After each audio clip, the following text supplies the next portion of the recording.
நம்ம எந்த நட்சத்திரத்தில் பிறந்தோம் அப்படிங்கிறது நமக்கு தெரியும். ஆனால் இந்த நட்சத்திரங்கள்லாம் யாரு பார்க்கலாம் வாங்க. தட்சனுக்கு 60 மகள்கள். அந்த 60 மகள்களில் 27 பேர் நட்சத்திரங்கள். அந்த 27 பேரை யாருக்கு மணமுடித்து கொடுத்தார் என்றால் நமது சந்திர பகவான். 27 பேரை மணமுடித்த சந்திர பகவான் அதிகமாக நேசித்தது தன்னுடைய மனைவியான ரோகிணியை மட்டும்தான். அதனால் மற்ற மனைவிகள் எல்லோரும் கோபமடைந்து அவருடைய தந்தையான தட்சனிடம் சென்று முறையிட்டார்களாம். தட்சன் சந்திரனை சபித்ததால் சந்திரன் தன்னுடைய ஒளியை இழந்து தேய்ந்து தேய்பிரையாக காணப்படுகிறது.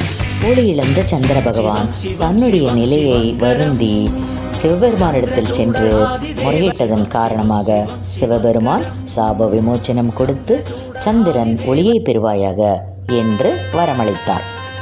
புராண கதைகளின்படி வானில் இருக்கும் அத்தனை நட்சத்திரங்களையும் நம்ம வழிபட்டா நம்ம பிறந்த நட்சத்திரம் ஜென்ம நட்சத்திரம் அழகாகும், ஜொலிக்கும் என்பது ஐதீகம்.